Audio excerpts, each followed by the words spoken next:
Now, you may or may not have already heard, but superstars Beyonce and Jay Z gave birth to twins a few weeks ago.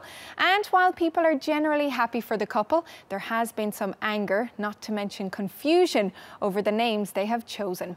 The baby boy and girl have been called Sir and Rumi, and as well as picking unusual names, the power couple say they want to trademark the names as well. Joining me now to discuss this more is our very own Elif Beriketli. Hi, Elif. Hello. So first of all, let's talk about the names. So no official statement has been made yet by the couple. So we don't know for sure what these mean, because Rumi, for example, it means something in Japanese. It's actually a Japanese given name, and it can mean water, beauty, or current, depending on which characters you're writing it with. So they might have taken their inspiration from Japanese. This is a probability, but I feel like there's a stronger option, which is coming from the Persian Islamic poet, scholar, and mystic Rumi, who is the best-selling poet in the US at the moment, and whose aphorisms we see all around the social media every day circulating. I believe that this is a stronger option because Jay Z and Beyonce, they both were influenced by his work, by Rumi's work. They've talked about it and they've incorporated his work into theirs. So it seems like they've taken their inspiration from Rumi. Okay, taking inspiration is one thing, but choosing to completely copyright the names, you can't say Sir belongs to you or Rumi, can they? Can they do this? I mean, I personally don't understand why you would want to do that, really. I think what stirred this debate was mostly Rumi, because Rumi is an important name for especially the Muslim community around the world.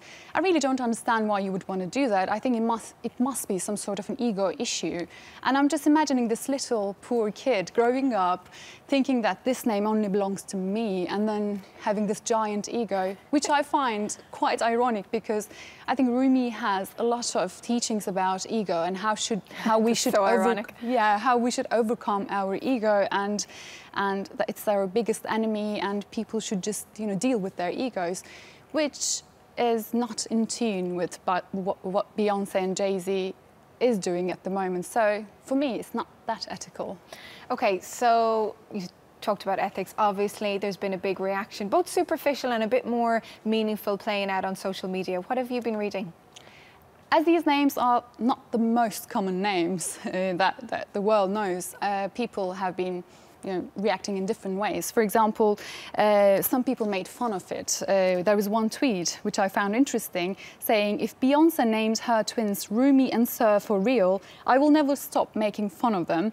And people seemed like they didn't really understand what was going on either. They were quite confused, saying, for example, one tweet was saying that Rumi and Sir, I'm going to need some explanations, by mentioning Beyonce and Jay Z in this very tweet. And I found one tweet particularly interesting, I have to say, which said, Beyonce naming her daughter Rumi and then trademarking the name feels like cultural appropriation to me, which I've been observing is a major concern amongst especially the Muslim community. They just think that the originality of Rumi's work is being wiped off by how the celebrities are trying to portray it, especially in the US, and how the Islamic meaning is trying to be stripped off from the global Rumi that we know, that's like almost like a self-help figure. And they call it cultural appropriation, just like in this tweet, or sometimes they call it spiritual colonialism. And this very tweet was, I think, an example of that major concern.